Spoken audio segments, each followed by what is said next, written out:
Good morning students, welcome back again in my class.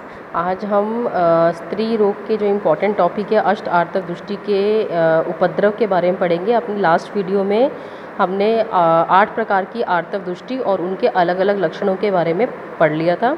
आज हम उसको आगे प्रोसीड करते हुए उसके उपद्रव, उसकी साध्यता असाध्यता और उसकी चिकित्सा के बारे में स्टडी करेंगे। तो चलिए स्टार्ट करते हैं। तो जो 8 प्रकार की आर्तव दृष्टि थी उसके जो उपद्रव के बारे में क्या बताया, कोई ऐसा स्पेसिफिक उपद्रव नहीं बताया है। बस जब आर्तव जो है दूषित होता है तो वो बीज रहित हो जाता है, बीज रहित होने का उसमें उल्लेख किया गया। तो इसका एक ही उपद्रव है कि बीज रहितता। ठीक है, सभी प्रकार के आचार्यों ने आर्तव के दूषित होने पर बीज रहितता होने का उल्लेख किया है। अब हम चलते हैं आर्तव दोषों की साध्य और असाध्यता पे। तो इसमें कुछ डिफरेंस है, जैसे सुश्रुत ने साध्यता असाध्यता अलग बताई है, अष्टांग संग्रह और अष्टांग हृदय ने थोड़ा सा डिफरेंस है, उन्होंने कुछ अलग बताया। जैसे सुश्रुत का मैं पहले ही बता चुकी थी। सुश्रुत में जो वातज, पित्तज और कफज आर्तव दृष्टि हैं, ये 3 पहली वाली ये साध्य हैं। बाकी की जो 5 हैं, कुणप गंधी, ग्रंथिभूत, पूती, पूये, शीन और मूत्र पुरीश गंधी जो आर्तव दोष हैं वो असाध्य बताए गए हैं। तो सुश्रुत के अनुसार ये हैं कि शुरू के 3 जो है वातज, पित्तज और कफज साध्य और बाकी के असाध्य होते हैं। अष्टांग संग्रह के अनुसार इन्होंने अष्टांग संग्रह में वातज, पित्तज, कफज और जो शीण है इसको साध्य बताया है, और बाकी के जो 4 है कुणप गंधी, ग्रंथि, पूय आर्तव और जो मूत्र पुरीश गंधी है उसे असाध्य बताया है। अष्टांग हृदय ने त्रिदोषज जो मूत्र पुरीश गंधी आर्तव है, जो लास्ट वाला है, सिर्फ उसे असाध्य बताया है, बाकी सबको साध्य बताया है। तो इस प्रकार से जो है इन्होंने साध्यता असाध्यता बताई है चरक सुश्रुत के अनुसार और अष्टांग संग्रह और अष्टांग हृदय दोनों के साथ। There is a little bit difference in between them. ठीक है, अब हम चलते हैं आर्तव दृष्टि की चिकित्सा। 8 प्रकार की जो आर्तव दृष्टि है, सबसे पहले उसकी हम सामान्य चिकित्सा पढ़ेंगे, जनरल ट्रीटमेंट पढ़ेंगे, फिर उसके बाद हम स्पेसिफिक ट्रीटमेंट पढ़ेंगे, स्पेसिफिक चिकित्सा अलग अलग प्रकार के आर्तव दृष्टि की। तो सबसे पहले वात आदि दोषों से दूषित जो आर्तव दोष हैं, इसमें इस सभी में कोई ना कोई दोष इन्वॉल्व है, वातज, पित्तज, कफज, या कोई द्वंद्वज है या फिर कोई त्रिदोषज है। तो इसलिए इनसे दूषित जो आर्तव दोष है उसमें दोष हरण के लिए हमें उत्तरवस्ती की विधि करनी चाहिए, ऐसा बताया है आचार्य सुश्रुत ने अपने शारीरिक स्थान के दूसरे अध्याय में बताया है। स्नेहन, स्वेदन, वमन, विरेचन, आस्थापन, अनुवासन, उत्तरवस्ती, ये सब करना चाहिए। और इसके पश्चात हमें दोषों के अनुसार जो भी दोष इन्वॉल्व है उसके अनुसार कल्क या फिर पीचू या फिर जो हितकर आचमन है, योनि को, आचमन का मतलब होता है जो भी क्वाथ या फिर जो जल है उससे योनि का प्रक्षालन करना। तो इन सब के द्वारा जो है चिकित्सा करनी चाहिए और पथ्य भोजन का उपयोग करना चाहिए, ऐसा आचार्य सुश्रुत ने बताया है। ठीक है, तो पहले हम स्नेहन, स्वेदन, पंचकर्म चिकित्सा करेंगे, उसके बाद योनि में पीचू धारण, कल्क धारण या फिर जो है वो आचमन का प्रयोग करेंगे, योनि प्रक्षालन करेंगे औषधियों के क्वाथ से या फिर जल से।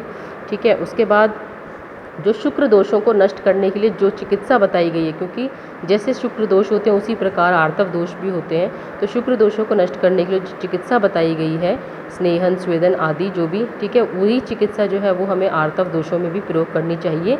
ठीक है, और ये योनि रोगों के लिए जो योनि 20 प्रकार के योनि व्यापक बताए गए हैं, तो अगर उनमें जो चिकित्सा बताई गई है उसका भी हम इसमें प्रयोग कर सकते हैं अष्टार्तव दृष्टि में। ठीक है, तो और विरेचन का प्रयोग जो है ये भी लाभदायक होता है, ऐसा काश्यप संहिता में बताया है। तो ये ऊपर वाले जो है वो जो 2 मैंने आपको बताए हैं, ये सुश्रुत ने बताई है अपनी चिकित्सा शारीरिक स्थान के दूसरे अध्याय में, और ये विरेचन का जो प्रयोग है वो लाभदायक होता है इसमें, ऐसा काश्यप संहिता में बताया गया है।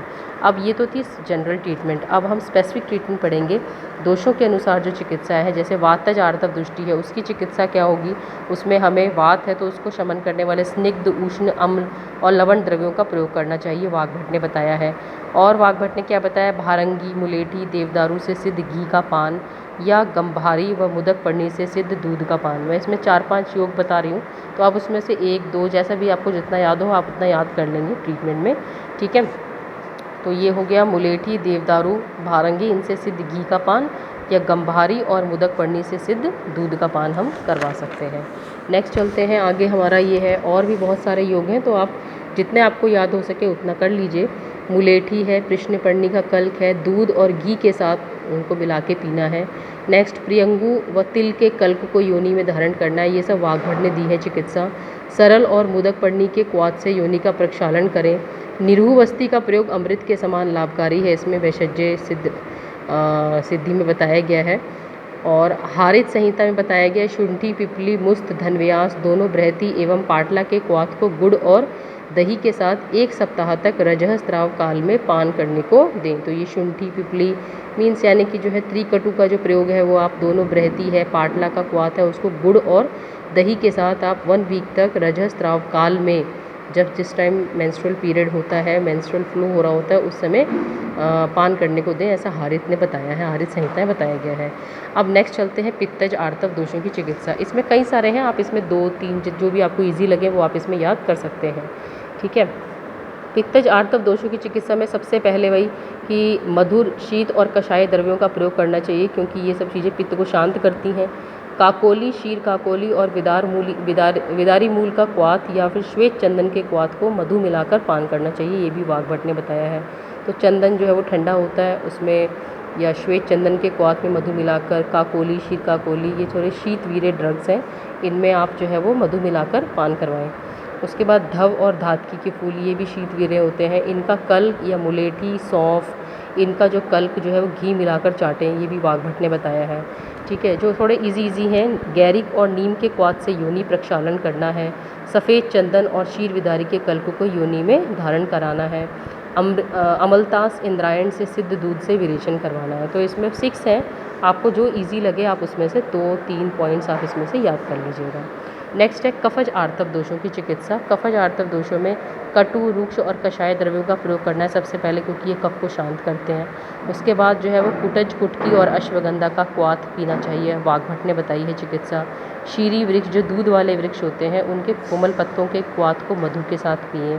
मदन फल के क्वाथ से वमन कराएं। मदन फल के कल्क को योनि में धारण करें, ये वाघभट ने बताई है। तो आप इसमें ये इजी हैं, जैसे शीरी वृक्ष वाला है, मदन फल का क्वाथ है, मदन फल का कल्क है, तो आप ये आसानी से इसको याद कर सकते हो। नेक्स्ट है ग्रंथिभूत आर्तव दोषों की चिकित्सा। इसमें हम पाठा, कुटज, त्रिभूषण के क्वाथ का पान करवाएंगे, ये सुश्रुत ने बताई है चिकित्सा। वाघभट ने भी पाठा, त्रिकंटक मतलब गोक्षुर और कुटज के क्वाथ का पान करने के लिए बताया है। तो यहाँ पे त्रिभूषण बता रखा है, यहाँ पे त्रिकंटक बता रखा है, बस यही डिफरेंस है। ठीक है, तो ये हमारी ग्रंथिभूत आर्तव दोषों की चिकित्सा है। नेक्स्ट हम चलते हैं कुणपगंधी आर्तव दोषों की चिकित्सा, और या फिर पूती पूय आर्तव दोषों की चिकित्सा, या मूत्र पुरुष गंधी आर्तव दोषों की चिकित्सा, तीनों की एक ही चिकित्सा है। इसमें जो है वो चंदन के क्वाथ का पान कराना है, क्योंकि इसमें बहुत फोल स्मेल आती है, तो इन सभी में उस फोल स्मेल को दूर करने के लिए चंदन के क्वाथ का पान करवाना है। त्रिफला के कल्क को योनि में धारण करवाना है और त्रिफला के क्वाथ से ही योनि का प्रक्षालन करना है, वाघभट ने बताया है। बहुत इजी है, त्रिफला का क्वाथ और त्रिफला का कल्क और चंदन के क्वाथ का पान कराना है। नेक्स्ट क्षीण आर्तव दुष्टि है। क्षीण आर्तव दुष्टि में आर्तव जैसे क्षय में जो चिकित्सा बता रखी है वही हम उसकी चिकित्सा करेंगे, और क्योंकि क्षीण हो गया है तो हम इसमें रक्त को बढ़ाने वाली चिकित्सा करेंगे, ऐसे ड्रग्स का सेवन करेंगे जिनसे रक्त की वृद्धि हो। तो ये जो थी चिकित्सा थी। अब हम आभ्यंतर कल्प मतलब जो है ओरल मेडिसिन का, हम कौन सी मेडिसिन का प्रयोग कर सकते हैं। आभ्यंतर कल्पों में शतपुष्पा कल्प है, शतावरी कल्प है, योगराज गुगलू है, चंद्र प्रभावटी है, ये मैंने आगे उसका रोग दे रखा है जिसमें ये चिकित्सा दी हुई है काश्यप संहिता में, शारंगधर में। पूग पाक है, ठीक है, सुपारी पाक होता है, योग रत्नाकर ने बताया। पुष्य अनुग चूर्ण है, बृहद शतावरी घृत है, फल घृत है, न्यग्रोध आदि क्वाथ है, शतपुष्पा तेल है, शतावरी तेल है। 10 है, आपको जितने याद हो आप उतने याद कर लीजिए। ठीक है, उसके बाद है वस्ती का प्रयोग। कौन कौन सी वस्ती का प्रयोग करेंगे। जीवंती आदि अनुवासन वस्ती है, ठीक है, यमक वस्ती, मुस्त आदि यापन वस्ती है, और सहचर आदि यापन वस्ती है, इनका हम प्रयोग करेंगे। आचार्य चरक ने ये सिद्धि स्थान में बताया हुआ है। ठीक है, इन वस्तियों का प्रयोग हम कर सकते हैं। एंड द लास्ट इज आर्तव दृष्टि में पथ्य क्या है। इसमें पुराने जो शाली चावल होते हैं, अन्नम शाली यवम, और जो यव होते हैं, चावल में शाली और जो है वो यव जो जौ होती है, और जो मध्य है और पित्तल मास, 3-4 चीज़ें दे रखी है, शाली, यव, मध्य और पित्तल मास, इनका सेवन हितकारी होता है। ये पथ्य बताए गए हैं इसमें आचार्य सुश्रुत ने शारीर स्थान के दूसरे अध्याय में। तो ये हमारी यहाँ तक अष्ट आर्तव दृष्टि और उसकी चिकित्सा समाप्त होती है। जिसने इससे पहले की वीडियो नहीं देखी है प्लीज़ वो पीछे जाके वीडियो देख लें। उसमें 8 प्रकार की आर्तव दृष्टि और अलग अलग जो आर्तव दोष हैं उनके लक्षण मैंने बताए हुए हैं। आज मैंने इसमें साध्यता उसके उपद्रव और चिकित्सा कवर की है। ये पूरा टॉपिक कंप्लीट हो गया है, इसे आप अच्छे से करिए क्योंकि स्त्री रोग का it is one of the most important topic for exams. ठीक है, 3rd ईयर के एग्ज़ाम्स होने वाले हैं तो आप इसे अच्छे से तैयार कर लीजिए। इसके बाद हम किसी नए टॉपिक के साथ फिर मिलेंगे, तब तक के लिए ऑल द बेस्ट।